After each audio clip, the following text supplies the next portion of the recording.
Christus sien die individu, hy sien die mens as individu, en dis waaroor ons gesels hierdie week, dat Jesus my en jou eerstens sien as 'n individu. Hy sien ons nie net as deel van 'n groep, 'n collective nie, net 'n klomp mense en net nog 'n nommer nie, maar hy ken jou as individu, hy ken jou persoonlik, hy verstaan wie jy is.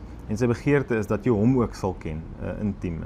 Jy onthou Openbaring 3:20 wat hy by die deur staan en klop en as ons oopmaak kom hy in en hy kom eet by ons soos goeie vriende behoort te doen.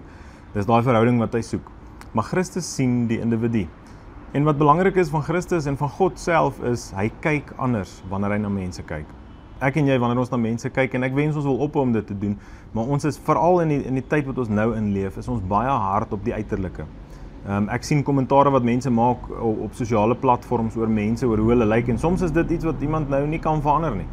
Iemand is nou maar gebore met 'n paar ore wat goed kan opvang, maar dan, ek is seker daai persoon is bewus daarvan, maar dan moet daar nou almal nou iets te sê. Jy weet, ons moet iemand nou verkleineer oor iets soos dit, en dan, ek kom agter, mense is hard. Mense is lelik met mense. En soms kyk ons so na mense, ons kyk na hoe iemand aangetrek is, en dan het ons 'n gevormde opinie oor hulle.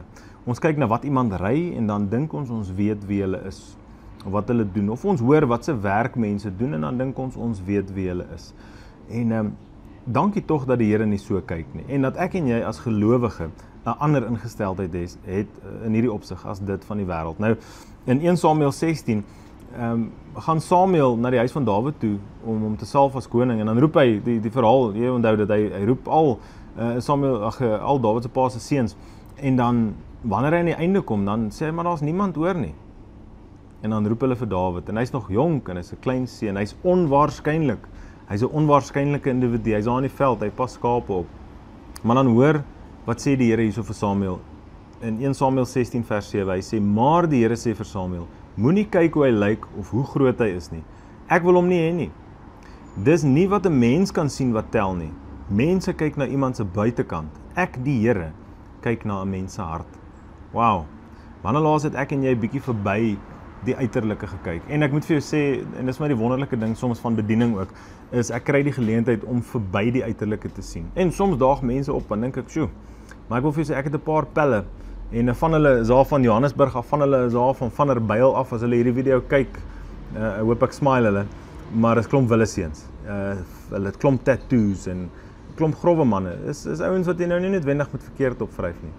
Maar as jy hulle leer ken, dan kom jy agter, daar's 'n ander tipe liefde. Daar's 'n ander tipe band. Dis mense wat vir jou enigiets sal doen. Dis mense wat ontsettende liefde in hulle hart het. Soms som ons mense vinnig op, nee, daai ou met die tattoos of daai vrou met die neusring. Ons is soms so geneig om na die uiterlike te kyk, maar dan sê die Here, hy kyk eers na die innerlike. En ek sê nie ons moet lyk soos wat ons wil, en ons moet die liggaam is 'n tempel van God, ons weet dit. Maar wanneer laas het ek en jy gekyk na iemand se innerlike? Wanneer laas het ek en jy, daar's 'n woord wat ons gebruik hier by die kerk, onder die pastore en so, dan praat ons van iemand met 'n mooi gees. Dit is vir my mooi om iemand te ontmoet met 'n mooi gees. Soms is dit mense wat jy dit nie noodwendig van verwag nie, of soos dit hulle op oogopslag lyk, is dit nie noodwendig wat jy verwag van hulle nie, maar dan is dit diep mense. Dit is mense wat hulle pad gestap het, dit is mense wat al 'n draai in die lewe gemaak het.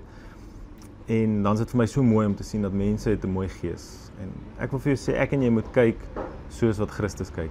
Wanneer ons na mense kyk, moet ons met liefde eerstens na hulle kyk, met deernis, met respek, met eerbied.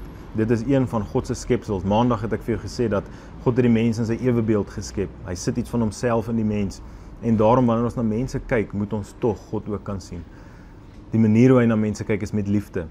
Die manier hoe hy na hulle kyk is as wesens vir wie hy sy lewe gegee het, sodat hulle hom kan ken.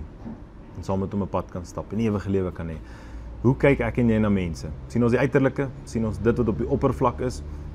Of kyk ons dieper? Sien ons dit wat daar diep aangaan? En ek wil jou sommer aanmoedig in dit.